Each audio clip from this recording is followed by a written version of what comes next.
for any questions. And that way we can make sure we have time for all the panelists to speak. So we'll dive in and kind of go through some of our sponsor information while we wait for everyone to jump on. So our diamond level sponsors are CBRE, DPR Construction, and JLL. Huge thank you to them. This has been an unusual year, to say the least, so we appreciate all of our sponsors.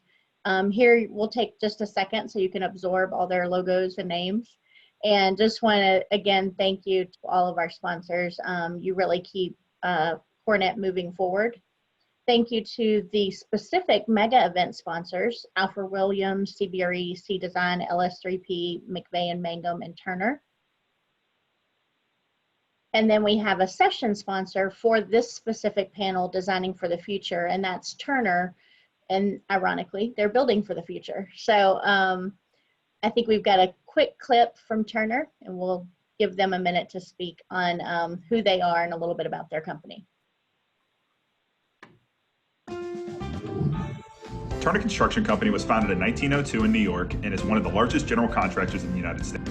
We provide construction management and general contracting services for the markets we serve. Our primary markets are commercial interiors, public municipalities, aviation, healthcare, higher education, and data centers. We established our office in Charlotte primarily because of its growing economy, good business climate, growing workforce, and the diversity of construction opportunities. We've had the opportunity to work on some notable commercial interiors projects in the Carolinas, with our most current being the Honeywell corporate headquarters. As the leader of commercial interiors for Turner Carolinas, I bring 19 years of experience listening to our clients and developing teams to deliver on our commitments. While Turner is typically associated with large projects, we have a local team dedicated to corporate interiors. This team is structured to be able to respond quickly to requests from clients and handle any size project from $100,000 all the way up to $100 million. We are first and foremost a Charlotte firm. However, we have the benefit of national resources, which provides vast amounts of cost data we can use to help owners make decisions at early project stages, technical knowledge with emerging building technologies, and specialized staff for specific and technical project types.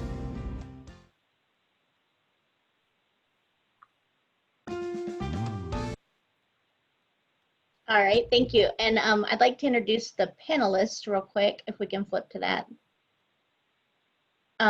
Okay, so first we have a reminder on our core awards, which is November 5th. The registration will open on October 5th and sponsored by JLL. And our panelists for today, so Katie Lennox will be kind of our MC through this session. So she'll be handling the flow and the questions. She's a National Account Director, Transaction Manager from Cushman & Wakefield. Irene Vogelsong, which is an Associate Principal and Corporate Interiors Practice Leader at Perkins & Will. Courtney Fain, which is Studio Principal and Workplace Interiors at Little. And Carrie Reniger as Senior Associate Design Director at Gensler. So welcome you guys, and I'll turn it over to Katie. And again, please stay on mute and use your chat function for any questions. Thank you. All right, thank you, Eve, and thank you all for joining us this afternoon. My name is Katie Lennox, formerly Chandler, for those of you who know me. I'm with Cushman & Wakefield, very involved in CoreNet here locally and globally, so it's nice to see familiar faces and new faces on the screen. So today we'll be hearing from 3 industry leaders as we discuss designing for the future. Courtney Fain from Little, Carrie Reniger from Gensler, and Irene Vogelsong from Perkins & Will. The event format of our program today will consist of a series of interactive poll questions, which will appear on your screen. The panelists will respond to and expand upon the poll responses during our roundtable discussion. We encourage everybody to participate in answering the poll questions, which will appear on your screen shortly. At the end of our discussion, we'll move into Q&A. At that point, we can have even more of an interactive question and answer discussion. So if you do have any questions throughout the program or any issues with the polling, just shoot me a direct chat or direct chat Amanda Shoemaker with CoreNet Global, and we will do our best to figure it out. So without further ado, we'd like to begin understanding the audience by way of the next 3 poll questions. So take a look at your screen. We'll take about a minute to respond to these, and then we'll regroup.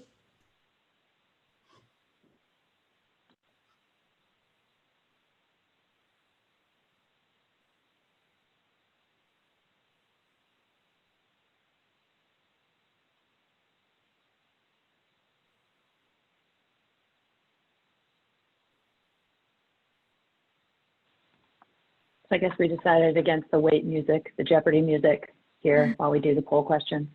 Anyone has a joke? I think Irene was going to hum for us.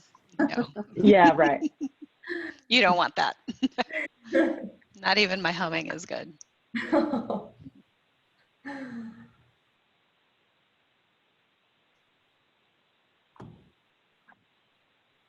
right. Let's see if we can pull up the poll responses. All right, so on your screen, you'll see the polling results for each of the 3 questions. So take a look through those. But thanks everybody for responding to those. We'll begin our discussion today around the topic of culture. So kind of going off of these initial questions, let's move into the next poll question, which is specifically designed around culture. And with this one, feel free to expand upon your answer in the chat box if you wish.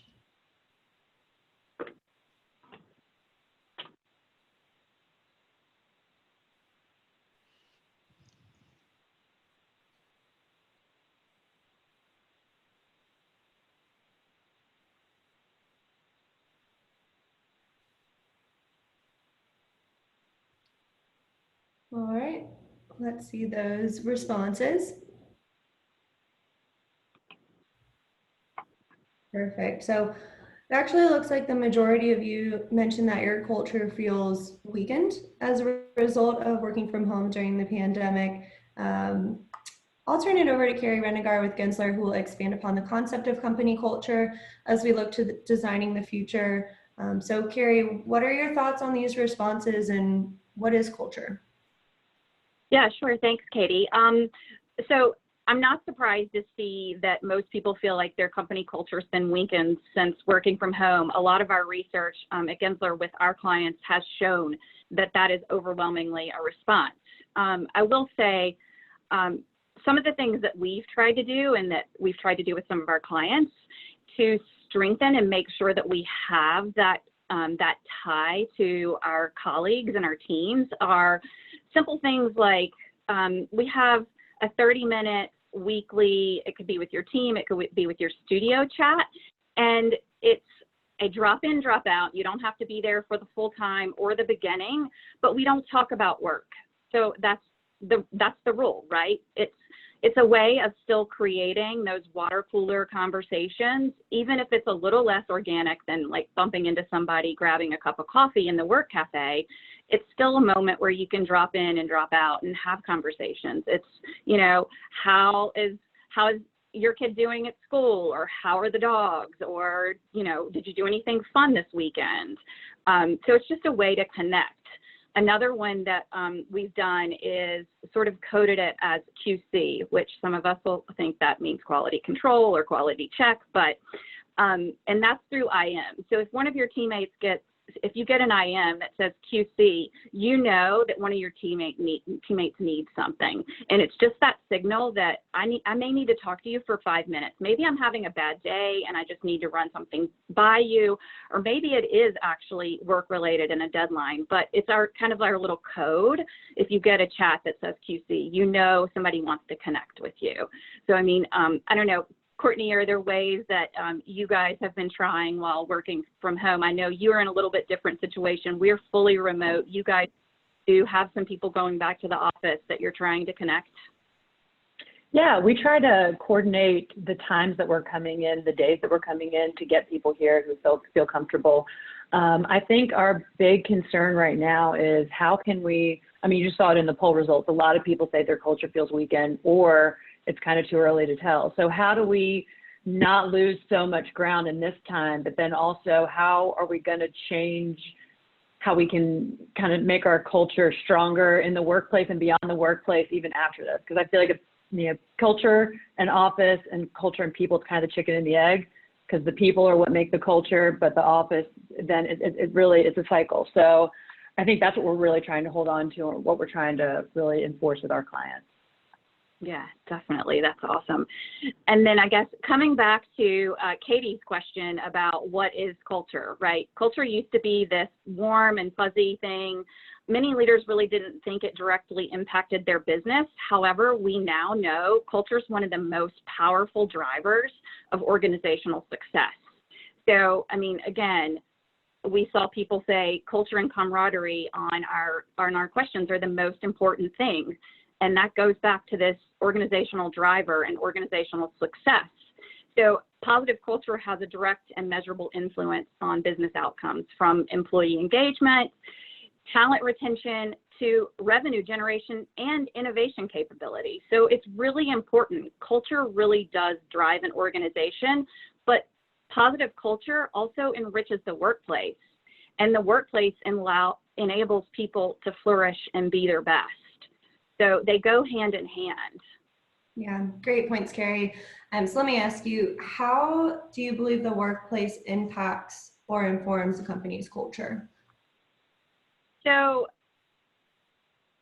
I would say workplace culture is one of the preeminent factors that defines how you feel at work, how you feel about your work itself, right? It's also how you feel at the end of the day, and it also informs your behaviors and your norms and how you show up and how you work with your colleagues. So the workplace obviously impacts that. If you don't have the spaces and the tools that you need to feel this way, you're not going to feel positive about being at work, right? So it's going to impact you as a person, and then it's going to impact the people that you work with. So I would say, I mean, workplace is essential to building culture. It's the place we connect. It's the place we build trust. We mentor, we cultivate teams, we build camaraderie, and how we share knowledge. Yeah, absolutely. So one last question before we move on to our next topic. Are there design implications for culture, and how will they inform the future of our work? There are definitely design implications for culture. And I would say through Gensler's research, we've seen some of these things and how culture's been impacted. 12% of US workers want to remain working from home full time. So that's a very small percentage, right? Only 12%. While 55% of workers say collaborating with colleagues and clients is harder at home and they want to return to the workplace.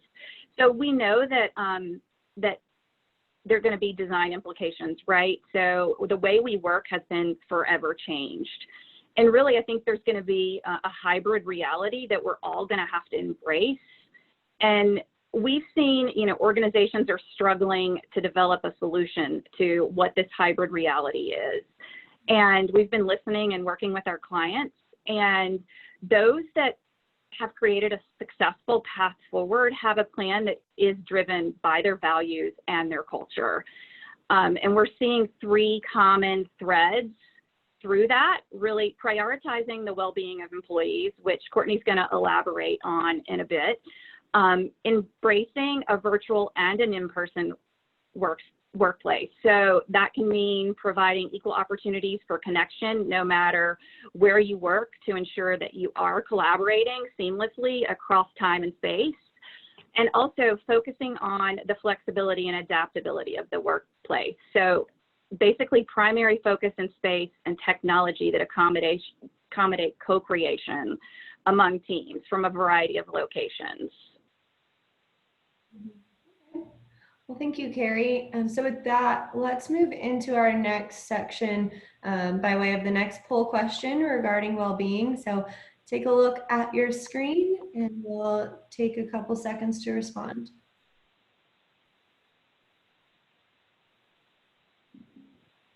Just a reminder, it's a check all that apply, but if you feel that others apply, feel free to throw them in the chat function.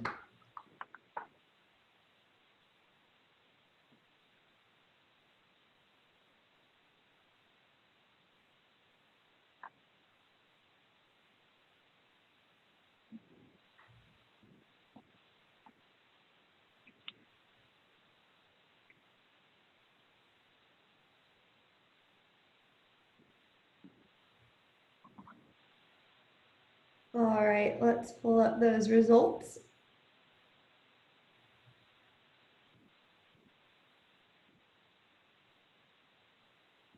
All right, so you can see the results on your screen. A lot of people seem to favor outdoor workspaces, so that's great. pretty widespread response. So with that, thank you everyone. I'll hand it off to Courtney Fain with Phil to discuss the focus on well-being as it relates to workplace design. But Courtney, based on these poll results, what surprises you? I'm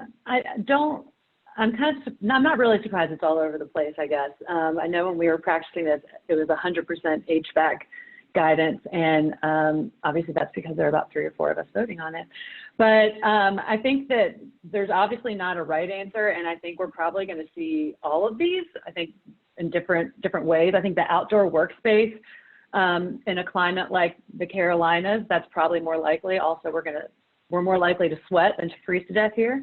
So there will be a lot of considerations there, but I think that some of the improvements like the HVAC design is really more focused on reducing disease spread and is much more specific to COVID. And so that's the stuff like using UVGI lamps and air handling units to emit UVC light and kill 99% of diseases and viruses, which obviously right now a lot of us are focused on, but there are much more complex challenges. And so we really want to talk about the future beyond those tactical COVID response solutions and what the future of the office is really going to look like. Yeah, good point. It's funny you brought up the HVAC as an overwhelming majority in our last go around. It's interesting to see different responses on here, so that's great. What role do you believe the physical workplace itself will play in regards to well-being in a post-pandemic environment? I think the most important role for the office, I think as Carrie was really talking about too, is connecting people. So human connection really lies at the heart of human well-being. And our corporate president recently gave a presentation on the effects of loneliness. And she mentioned a specific neuron that we have in our brains, the mirror neuron. And that allows us to build empathy, feelings of community, feelings of shared experiences. So you think about if Katie, if you were to yawn right now and then I yawn, that's that neuron at work. But if you think about how much time you spend with your coworkers and with industry professionals, like what we have, like who we have on this call right now, most of our waking hours are spent with the people we work with, and we've really been deprived of that.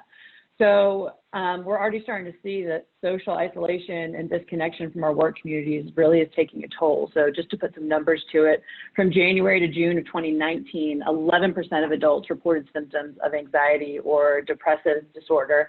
And now the average is over 37%, and it's getting higher each month. So, I mean, to kind of put it into the words of what we're hearing with COVID, so we're starting to reach epidemic levels, which is kind of what we're experiencing with this pandemic.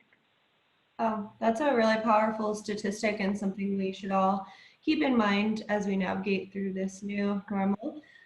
So people obviously need to connect with one another. What are the design elements that you feel are most important to enhancing human well-being in the workplace? Yeah, so I know as one of our first poll questions, it was, what do you think is the primary function of the office? And very few people chose, the physical, mental, and emotional well-being of their employees. I think that's really going to be the biggest change that we're going to have is that work and life was stressful before the pandemic, and work is going to be stressful when there's not a pandemic. And so focusing on the well-being of the people that work in your company is really going to be paramount. And I know that Abdul wrote something in the chat about good culture is, how you win talent. Well, to care about your people and to care about their well-being, physical, emotional, mental, really shows that you care about your people. And that's also what's going to hold on to people. So I think we really need to make sure that obviously that the workplace policies and protocols that are in place, but I think we need to create places to reduce stress and improve mental well-being. So like many concepts and solutions that I think were probably considered progressive pre-pandemic, like sensor technology and just using things in different ways, a lot of things have been accelerated by COVID. And I think a lot of these design principles are probably a lot more of the same. So not necessarily new, but more prevalent. So I think we'll see a lot more biophilic design principles. So that's just incorporating either nature, like plants, or natural materials like warm woods and things like that. So research has demonstrated that including those elements really can reduce stress, blood pressure levels, and heart rates, but also increase productivity, creativity, and rates of well-being. I think another thing is going to be restoration spaces. So And then Irene and Carrie, I don't know if you all can speak a little bit to the restoration spaces, if you all are seeing a lot of that or if you've had clients ask for that. You know, Courtney, we are seeing a lot more buy-in for restoration type of spaces. We actually recently delivered a project in Florida where there were different themed restorative spaces, and the inspiration for each one of those came from different times of day. So kind of tying into the circadian rhythms of the body and responding, you know, to biophilia circadian rhythms, and creating restoration types of spaces that employees could use depending on what their mood was, right? If they felt they needed a little sunshine in their day or a little sunset, or, you know, while we've been providing these types of spaces for many years now, I feel like there's a lot more buy-in now. It's, you know, a prayer room, a meditation room isn't as, well, should we just do a wellness room? Now, there is much more buy-in now for these types of spaces recently, and I could see how that trend is only going to continue to increase. Yeah, I think that a lot of us have probably read the research around the benefits of mindful meditation, what it does to our mental and physical health, and how even just 10 minutes a day for 8 weeks can really start to change your brain. I think that along with that, we talked about workplace policies being just as important as the places and the design, that the training and the information around restorative practices and what that can do for people is also going to be critical, because if providing this space wasn't enough for employers to just kind of do what's right for the employees, because obviously it can be an investment. Workplace stress is estimated to cost employers $500 billion annually, and that's in the form of decreased performance at work or absenteeism, and that was before COVID-19. So I think that that's a pretty big number to keep ignoring. Yeah, that's a really significant cost to keep at the forefront as companies are considering workplace design and workplace policy around restorative rooms and things like that, as you mentioned. So thanks, Courtney. I'd like to move on to our next topic, but first, quickly, if you could touch on the WELL certification topic. Yeah, I don't know how many people selected WELL certification within that first poll. I know it went away pretty quickly, but if you know LEED and how LEED focuses on environmental sustainability, WELL really focuses on human sustainability. And while there is, just like LEED, there's a cost associated with getting certified, getting your space certified, WELL certified.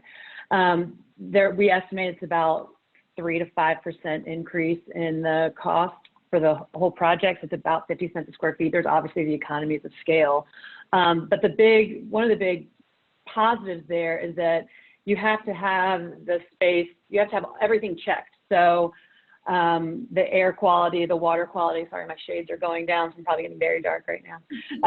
But WELL really is beyond just the workplace space. It really goes into HR policies. So you have to, mental health promotion and providing connections to nature are requirements you have to even be baseline certified. So there are things like that that are part of WELL that you then have to get certified every 3 years, so that you have to make sure you're keeping up with it. It's really not a one and done. Okay.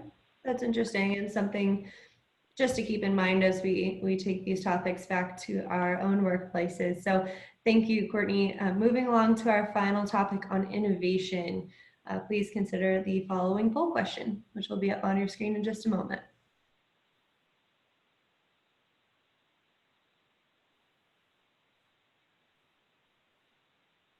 Two questions, sorry.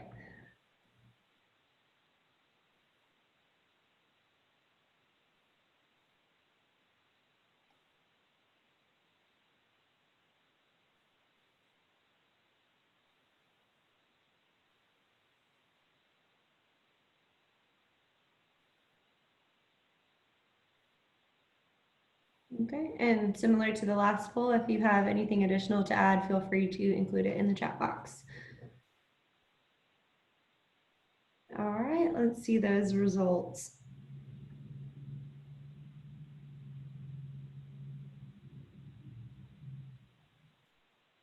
Okay, as you can see on the screen here, again, pretty widespread responses, which is interesting. The majority agree that their company has become more innovative since we've been out of the office. Interesting. And and a pretty overwhelming majority response on the second question as well, access to colleagues for input and impromptu ideation sessions. So with that, I'd like to send your responses over to Irene. And Irene, what is one spatial idea around supporting innovation that you foresee in the future of the workplace, and what is your take on those responses? Okay, so, well, my take on the responses, it's interesting to see that a lot of individuals, the majority of individuals, believe that their companies have actually been more innovative during this time. And it makes sense because we've had to reinvent the way that we do certain things to keep business moving, to continue to sell, to continue to provide services, to continue to build those relationships between our teams and our clients. But what is also interesting is the way the results came in for the second question. So I want to lead with this. Do you believe in magic, Katie? Do you believe in magic? Sure, why not? Who believes in magic here? I believe in magic. Yeah, you believe in. So magic in the workplace is what happens when two individuals that did not plan to come together and exchange ideas through the art of spatial design actually come together and share thoughts, stories, ideas that otherwise would not have happened. So poof, that magic happens when we run into our teammates, right? And that is consistent with the response in the second poll question. So spaces for socialization will always support innovation because these are the spaces where the magic happens. Day-to-day, everyday magic in the workplace. But let me give you an actual concrete answer to your question about one spatial idea that I believe I foresee happening in the future of workplace. So if I had to select one spatial idea that would support this innovation, this magic happening aside from socialization spaces, I think it would be the pop-up meeting space. So what if we were to use demountable wall systems, not the demountable wall systems that we've been used to using that go up and they never come down, right? Because they're cumbersome and they're tied to HVAC systems and they're tied to sprinklers and all of those other aspects. But what if we start to create using the right type of demountable wall systems to create an infrastructure that allows us to weekly, maybe even daily, make a variety of temporary spaces from several relatively intimate, at least as intimate as COVID-19 would allow for, 4-person meeting spaces to meeting spaces that can hold a large number of widely spaced people. And we can create these accommodations on a daily, weekly, bi-weekly basis to really support our flexible needs as we have a hybrid workforce that comes into the office for certain purposes and stays home for other purposes. So really supporting the why for the workplace, the why you're coming into the office when you could do so much at home. So creating these very flexible mobile environments, true mobility would come from providing tools such as furniture on wheels, mobile rideable surfaces, and well integrated and distributed electrical and audio video infrastructure. So these tools will enable and support highly flexible environments to occur, right?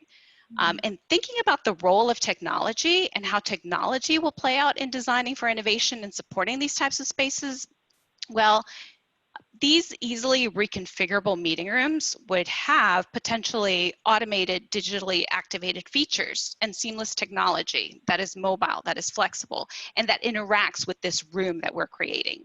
So offering users possibly a touch-free experience, right? Everything gets controlled from your personal device, from your laptop, from your iPad, from your iPhone. So how the space is used, whether it's in 2-hour segments, 4-hour segments, 8-hour segments throughout the day, this could all be handled through a corporate app. The settings for the space, as well as the reservability. We know that there are corporate apps out there that are already doing some of these things. So I truly believe that we're going to start to see a lot more innovation in technology, in AV systems and integration, as well as flexible furniture solutions that can support this type of flexibility in the workplace. And let's not forget the hospitality aspects, you know, nourishing our teams, as we heard before, with well-being and culture. So hospitality should be addressed in these environments. You know, these rooms would be equipped also with mobile hospitality carts, stocked with individually wrapped snacks and drinks, everything to really allow employees to do their best work. So that's, I don't know, I'm going out on a limb saying I see a future for pop-up meeting spaces. I'd love to hear what my esteemed colleagues on this panel have to say to that or add to that. Yeah, I mean, Irene, I think you're right. I think in that vein of space having to be increasingly more flexible, we're going to see pop-up spaces. We're going to see more hub and spoke type atmospheres, and things are going to have to change as rapidly as our business changes, right? So space has been a little bit more static, and I think we're going to have to design and build so that our spaces can be as fluid and flexible as our business models, right? So I agree with you 100% that primary focus on spaces and technology that can accommodate this flexibility is going to be key moving forward. Great. So Yeah, I think. Oh, sorry. Go ahead. No, it's just, I know always left is Q&A, but I was just going to say that I was reading and preparing for this. I was reading about something that the co-founder of Intuit said, and he was talking about their innovation because they're recognized as a pretty innovative company. And he said that one of the biggest differences for them was how they make decisions. And I think that it was how everyone, the majority of people in the panel, I mean, in the audience, say that they agree they become more innovative. I know Lamont put it in the chat just because we've been forced to find new ways to do things. And at Intuit, the biggest thing was they changed how they make decisions. So instead of decision by bureaucracy, which is what he called it, so having to give a presentation or a PowerPoint or persuade someone who's in a powerful position, they implemented decision by experiment. So that empowers their employees to give them the tools they need to test ideas. And that's how they really remain innovative. So it just shows that you trust your people, and it shows you're willing to let them try new things. And then that can kind of be a springboard for a lot of other innovative ideas. So just finding, just like I feel like when Carrie was talking about culture, how we're trying to figure out how we can just cling to what culture we have and figure out how to develop it for the future. I think it's the same thing for innovation, that how are we going to cling to the innovation, but also really improve? And I think that people are finding ways to do that.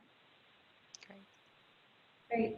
All right. Well, thank you, Irene and Courtney and Carrie. All very insightful points and great conversation. We're seeing a lot of activity in the chat. So I'd like to turn it over to Q&A, and I'll start, Eric, with your question. But as we move into this, please raise your hand using the hand raising function. If you go to the participants icon at the bottom of your screen, and that it should pop up a window on the right where you will have the ability to raise your hand, and I'll call on you to ask your question. So, but just to kick it off with Eric's question, is well or lead more important moving forward through the pandemic and beyond? I think I can probably start with that. And so as Eric probably is familiar, Little was faced with a similar decision when we were doing our office, and we had a pro lead camp, we had a pro well camp, and no one could agree, so we had to go for both. And I think that it's trying to find ways to find the synergy between the two. When it comes to, if we're just thinking about the pandemic, I would probably focus more on well, since that focuses on the human health and the human experience. Obviously, there's a lot of overlaps with sustainable materials and sustainable practices that come from LEED, but I think try not to choose one. And if you have to, I'm more the well camp, but I think it's because there's a lot of sustainable practices that are a part of well already. Okay, great response. I don't see any hands raised, but I do have a question for Irene, just back on the innovation topic. In your opinion, what is the #1 driver of innovation? Oh, wow. Okay, so you're putting me on the spot here with this big question. So I think it's very important to note that while space, proper planning, access to tools, all of these things, again, as we've stated before, they can really support innovation. But the one true driver of innovation is engagements. You know, I actually, with Perkins and Wells, I was on a team that researched what led to teams being more innovative versus those teams that were not. And we really, I mean, it was like a 6-month research project. We dove into different corporations, companies. A lot of them were our clients, a lot of them were not. All different kinds of industries, from technology to consumer goods to financial. We looked at ourselves, we looked at other firms, we looked at artist studios, innovation incubators, all of those different types of companies. And we interviewed CEOs across the board, and we interviewed teams and looked at data and measured data.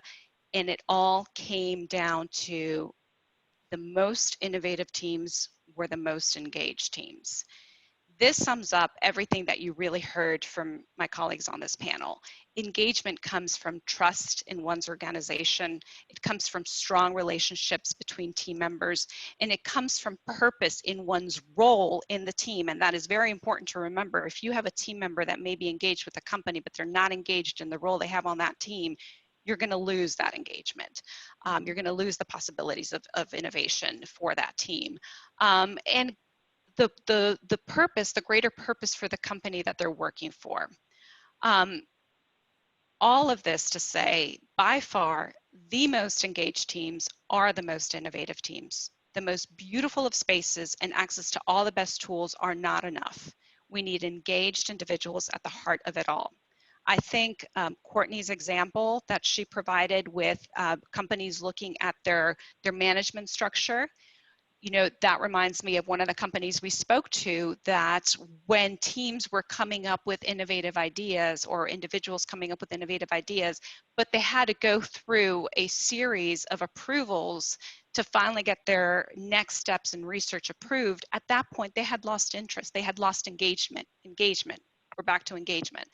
So they discovered that if they eliminated a lot of that middle decision-making process and expedited and allowed the teams to truly act upon their innovative ideas or solutions and research questions, they were able to get more immediate innovative results on teams.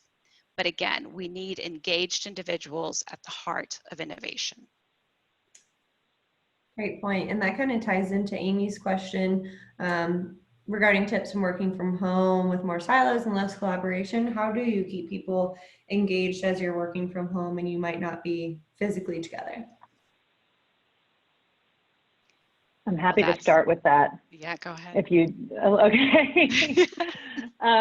We have started, at the beginning of this, we asked people to every meeting have your video on, even if that means your kid is running around naked behind you, or you are in your yoga pants just like everyone else.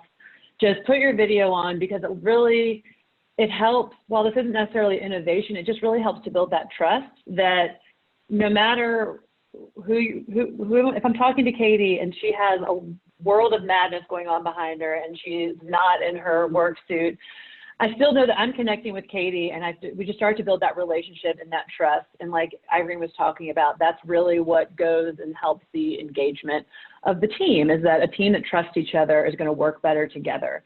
And it's also just good for, I mean, we talked a little about the loneliness and the isolation. It doesn't replace physically sitting next to someone, but seeing someone really does help. So sometimes we'll join client calls where there's a bunch of different vendors on and we're the only people with our videos on. I'm sure everyone else is like, why's your video on? But we're really just trying to make an effort to get that as much connection as we can while we really don't feel like we're connected to anyone. Yeah, I definitely agree with Courtney. And I would do adding in those moments of social interaction are really key. And those are going to create a positive environment, because I mean, I'm sure we're all on like screen overload. We're tired of being on video. We're all on calls from the time we basically wake up until the time we actually force ourselves to turn off. We're all, you know, burnout, because we're seeing a lot more. You don't have the office to necessarily go to and cut off and cut back on. So I think introducing those moments that are truly social interactions, be it having a virtual coffee with a client or with your team, or a happy hour. Those moments of social interaction are really important to connect and to say, we're not going to talk about work for the next 15, 20 minutes. We see that those, while we may be tired of being on screen, they really do help. Like Courtney said, I mean, your kid or your significant other who runs by a screen, like happened to me the other day with, somebody texted me and was like, we just got a shirtless. Yeah, I can't even take it. So, those things humanize us. And I think that that's been a great part. And we don't want to lose that and how that's played into the culture of work from home, because it's humanized each one of us. And it's allowed us to tap into a little different of a connection than what we had when we were in the office. That's a great point. There's another question here from Heather Stonebreaker. At a high level, what design synergies and drivers will we see defining the evolved workplace in 2021? For example, engagement and innovation to foster collaboration. So I can take that one first. I would say, again, like you're going to see more adaptable spaces that aren't designed for one function. I saw somewhere in the chat earlier, somebody asked about outdoor spaces. We have some clients that are already exploring, I would say, these flex spaces that can be moved inside or outside, so that you can choose whether to have your meeting inside or outside, and your technology comes with you, the furniture comes with you. It's very mobile, adaptable. I mean, I think that's going to be really different. I also think understanding individuals' roles as it pertains to their purpose and their tasks and what's best performed in person are going to be key drivers to business in understanding how we embrace this hybrid reality of some of us being in the office and some of us not. And to Irene's point, the technology to support that, so that at a snap of a finger, you have a meeting going on and you can put it up, but you can ensure that those from home can join just as easy as those in the room and collaborate effectively. So I think those are going to be some key things. And Irene, I don't know if you want to elaborate as well. Yeah, no, thanks, Carrie. I think I completely agree with everything you mentioned. And I do believe that these drivers are going to be different for every company. I think we can start by asking those questions to our clients or to ourselves, our companies. Why workplace for us? Why? Why are we coming in? And start to dissect what we need when we come in to support the why of our workplace and really get it right. So whether it's that the office functions more as a business center or a wellness center, to so many great points that Courtney brought up, maybe that's where we go to get support, in addition to the need for collaboration and socialization with our peers at work. The pop-up outdoor space, I was really glad to see that question on there. I think, we are bullish on outdoor spaces as long as the weather provides for it. And when it doesn't, then, bring out the outdoor heaters or the infrastructure needed to make it happen.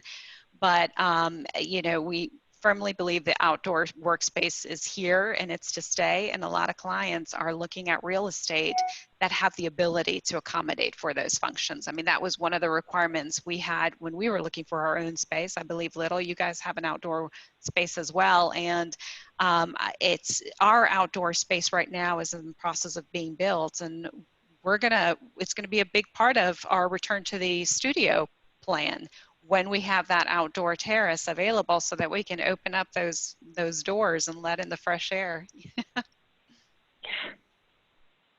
That's a great point. Another question here, will our usable square footage per person increase and distancing stay in 2021 plus the future? I know that's a big question. My clients have been asking too, do we need more space? Do we need less space? How are we going to design our office for our 2022 lease expiration, for example? I'm happy to start on that one. So I don't know that we're going to see that much of a change, because while we do want people to be you want to have room to make a flexible workplace and have pop-up meetings like what Irene's talking about. I think that less people will be coming to the office, so your utilization rate in general is going to be lower. I think people will probably start to formalize work from home processes. Policies, a lot of companies already had them, but those are a lot of the bigger companies. A lot of the smaller companies who thought they could never work from home have pretty much been proven wrong. That you can. You probably don't want your people working from home every single day, but there probably will be a more formalized remote work policy as we come out from this. So if you have that, then you're going to have lower utilization.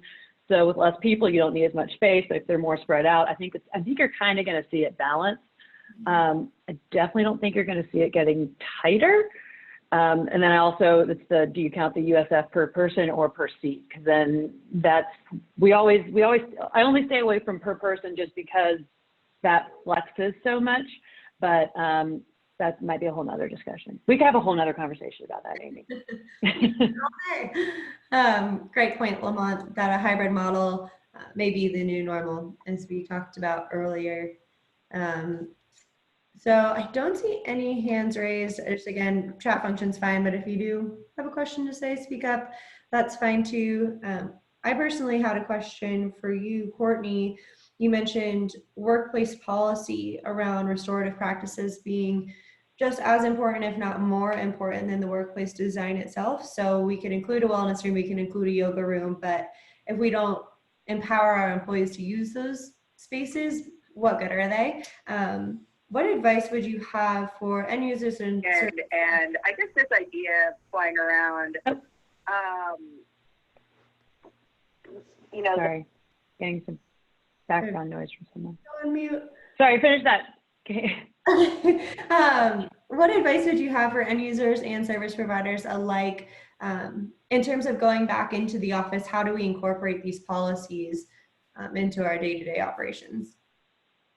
I would just start by talking about it. I feel like even when we started to repopulate our office, and we are not unique in doing this, we start with a survey to just kind of get the baseline of how people are feeling. And if you put in questions that kind of talk towards mental health, I think that what we're seeing a lot of is that the stigmas are kind of going away and the taboo. So the stigmas around mental health, but then also the taboo around like meditation and mindfulness. I used to think about, like a monk sitting in Tibet on a mountain with nothing around him. And like, that's not what it is. I mean, you read, there's so many corporate mindfulness practices and protocols and policies a lot of bigger companies are doing, but you don't just have to have a big company to do that. So I would start by just kind of taking the temperature of who's interested and then just start bringing in people who know. I was talking to my brother like 6 o'clock this morning about mindfulness specifically because he's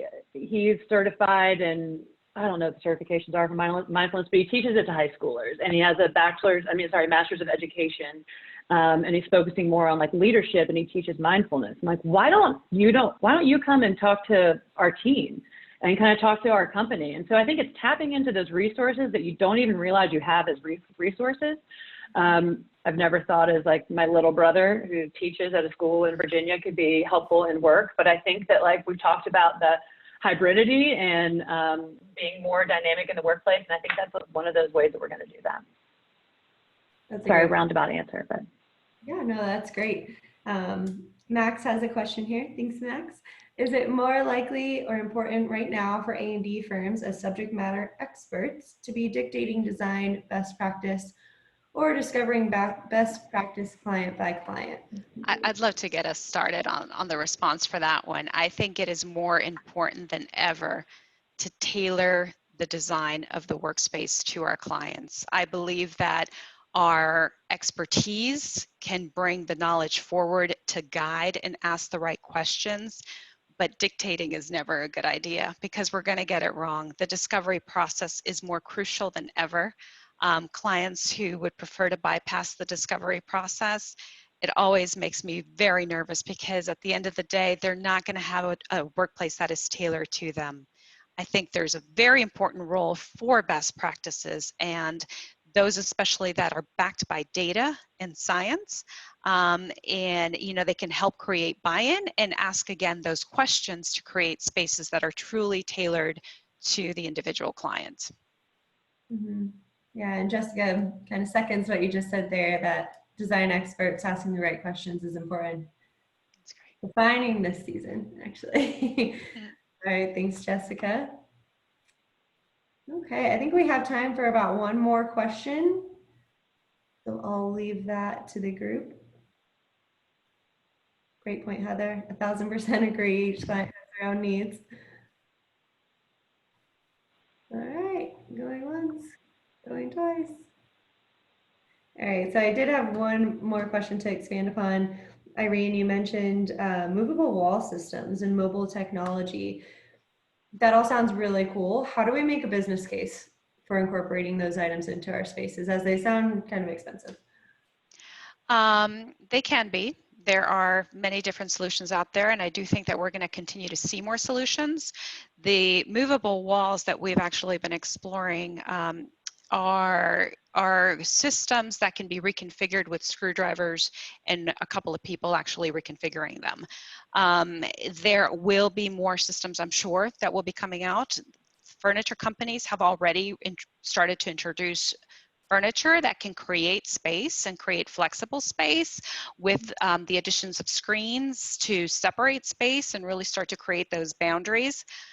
I think the business case will come from balancing the cost of these items and the budget to the usability of these types of spaces. If we are making those investments, that will get us a greater return because our people will actually be coming in and using them and hopefully fostering that team engagement that will lead to innovation.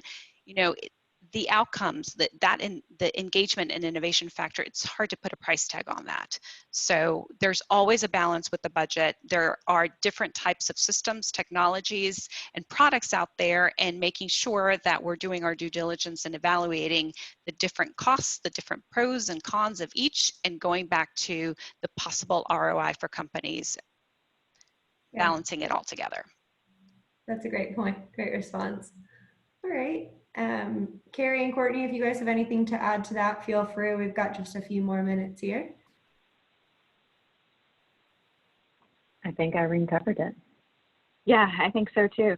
I mean, I think just kind of in wrapping it up, everything that Courtney and Irene have shared, it's just a reminder to all of us that if we create an effective workplace, you know, we offer that great workplace experience, and employees positively perceive the company, they're going to want to work from the office. So, I mean, I think it's really important that we all embrace everything that's been talked about today. I agree. Great points. All right. Well, thanks again, everybody. The participation in these polling questions is great. It's interesting to see unique perspectives on today's environment and what we're looking forward to in the future. So thanks everybody for that. So with that, I will hand it back over to Amy for a couple more announcements. So thank you again. Appreciate all of our panels taking your time to have these conversations with us. And just want to, again, kind of remind you about the core awards coming up. And then just a huge thank you again to all of our sponsors. We really appreciate, you know, each sponsor, because this is quite the unusual year. And as we go into this mega event this week and our core awards, it's more important than ever that you really understand, you know, that we do value and appreciate our sponsors. So hope you guys enjoyed the rest of your sessions, and we'll give you a few minutes back. Thank you. Thanks, everybody. Bye. Thank you. Bye.